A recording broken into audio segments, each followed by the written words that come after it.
मुझे आज इन सवालों के जवाब चाहिए। इस वजह से तबाह हुई है। वाकई कुछ नहीं पता, दुनिया तो आगे ही निकल गई, बिजी है। अभी तुम ज्यादा मिली नहीं हो तो तुम्हारे। मैं बाबा का फख्र हूँ। मैं इस घर की इज्जत पर कभी हुर्फ नहीं आने दूँ।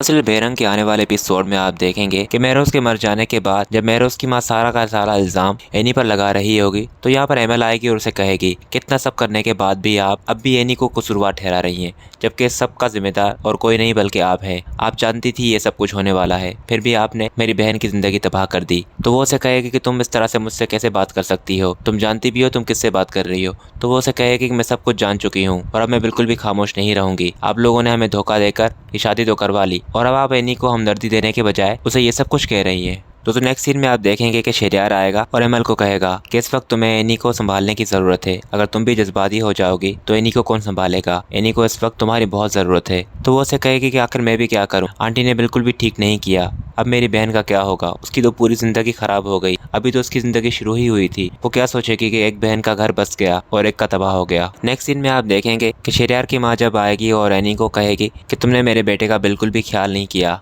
आफान आएगा और उसे कहेगा कि अम्मी आप बस कर दें, अभी आप ज्यादा कर रही हैं इस पर। ये तो एनी भाभी ही थी जिनकी वजह से शेरोज भाई ने अपनी जिंदगी के आखिरी पल बहुत खुशी से गुजारे, वरना वो तो बहुत ही पहले हिम्मत हार चुके थे। क्या आप इस बात को नहीं जानती? उसके बाद नेक्स्ट सीन में आप देखेंगे कि एमल को उसकी माँ कहेगी कि क्या हुआ, तुमने एनी से बात नहीं की? वो कब तक इस तरह से अपने आप को कैद करके रखेगी? तो वो उसे कहेगी कि मैंने उससे बात की पर वो अब बिल्कुल भी नहीं आना चाह रही यहाँ पर। वो कह रही है कि वो महरोज भाई की यादों के साथ जीना चाहती है। जिस पर दोस्तों वो उसे कहेगी कि उसका दिमाग तो खराब नहीं हुआ, अभी उसकी उम्र नहीं गई, उसकी कहीं हम शादी कर देंगे तो वो फिर से खुशियाँ देखेगी।